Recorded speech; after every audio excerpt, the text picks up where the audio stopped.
আমরা সত্যি আশা করেছিলাম যে মাননীয়া দিদি এত নিজের মনে করে এখানে এলেন, তারপরে যখন ওরা বাড়ি গেল ভেবেছিলাম যে হয়তো একটা ডিসকাশন হয়ে একটা কিছু হবে। এটা খুবই আনফর্চুনেট যে সেটা হচ্ছে না। রোজই তো সকালে মনে হচ্ছে যে আজকে হয়তো একটা কিছু হবে, মানে একটা কিছু হিললে হবে, একটা কোনো রকম নেগোসিয়েশনে আসবে, ঠিক আছে, মানে এরাও একটু মেনে নেবে, দিদিও একটু মেনে নেবেন, হ্যাঁ, একটা মধ্যস্থতা করে কিছু একটা হবে মনে হচ্ছে রোজ দিনই, কিন্তু সেটা হচ্ছে না। তো জানি না, কিন্তু মানে একটা রব উঠেছিল না যে এই যে পুজো এসে যাচ্ছে তারপরে সব ঝিমিয়ে পড়বে, আমার মনে হয় না সেই এদেরকে দেখে তো মনে হয় না সেটা এরা ঝিমিয়ে পড়তে চায় বা এরা ঝিমিয়ে পড়বে। আমি দায়বদ্ধ সেটা করতে, আমার কাজের কন্ট্রাক্ট থাকে আমাদের প্রডিউসারের সঙ্গে এবং এটা আমি করতে বাধ্য। আমার মনে হয় না আমি বা সৃজিত বা আমরা কেউই কাউকে বলছি যে ছবিটা এসে দেখুন, ইচ্ছে হলে দেখবেন, না হলে দেখবেন না। যেরকম মানুষের ইচ্ছে হলে মানুষের পুজো প্যান্ডেলে যাবে বা যাবে না, বা মানুষের ইচ্ছে হলে মানুষের বিরিয়ানি খাবে বা খাবে না, সেরকমভাবেই মানুষের সিনেমা দেখলে ইচ্ছে হলে দেখবে না দেখবে না।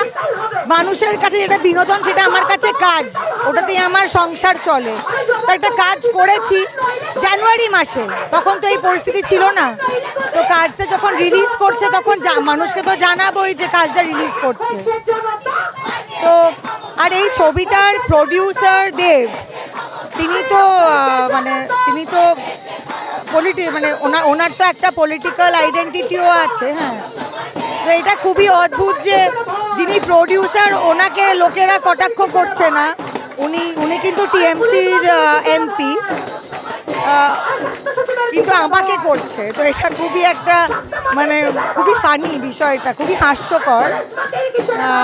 ঠিক আছে, মানে ওরা যদি আমাকে টার্গেট করে থাকে, আর আমি তো আর একা সিনেমাটাই করিনি, দেব আছে, রুক্মিণী আছে, পরাণ বন্দ্যোপাধ্যায় আছেন, সৃজিত মুখার্জি পরিচালক, আরও অনেক কলাকুশলীরা আছে। হ্যাঁ, তো যারা মনে করবে আমি সিনেমাটাতে আছি বলে দেখবে না, অন্য লোকেরা যারা অন্য লোকেদের জন্য দেখবে। আর আমার কথা হচ্ছে যে আপনি এখানে যে এসছেন, এটা আপনার কাজ, তো আপনার তো একটা বস আছে, তাকে তো আপনাকে জবাব দিতে হয়। সেরকম আমারও বস আছে যাদের আমাকে জবাব দিতে হয়। আজকে তো আমি প্রথম দিন আসছি না, আমি এর আগেও এসছি এখানে।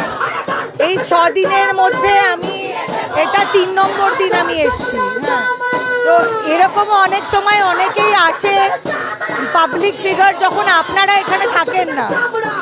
হ্যাঁ, মানে আমি এতটাই রাত্রিরে এসছি আর এত ভোর অবধি থেকেছি, তখন আপনারা ছিলেন না। তো এটা আমার প্রথম দিন আসা নয়, আমার যখন যেরকম আমি সময় পাচ্ছি, সে রাত্রি 10টা হোক, ভোর 4টে হোক, আমি আসছি। এটা আর আমার মনে হয় ডাক্তারদের সমর্থন করতে আমরা নিশ্চয়ই আসছি, কিন্তু এটা আমাদের নিজেদের জন্য আসা। কারণ আমার মেয়ে হিসেবে তো একটা সুরক্ষা চাই, আমার বাড়ির লোকের জন্য আমার সুরক্ষা চাই, আমার বন্ধু বান্ধবদের জন্য সুরক্ষা চাই। এখানে যত মেয়েরা এসছে তারা কিন্তু নিজেদের জন্যও এসছে, ডাক্তারদের জন্য নিশ্চয়ই আসছি, তাদের সমর্থন করতে আসছি, কিন্তু নিজেদের জন্যও আসছি। খুব ভালো খবর যে গ্রেপ্তার হয়েছে। আমার মনে হয় সবাই তো সেটাই চাইছিল, যাতে শুধু দুর্নীতি নয়, রেপ আর মার্ডারটা যেটা আমাদের প্রাইমারি ফোকাস ছিল, তাতে যাতে গ্রেপ্তার হয়। তো সেটা একটা, আমি বলবো, একটা ছোটো উইন। খুবই আনফর্চুনেট এটা। আমি আশা করছি যে এই ডিসকাশনটা যাতে খুব শীঘ্রই সম্ভব হয়।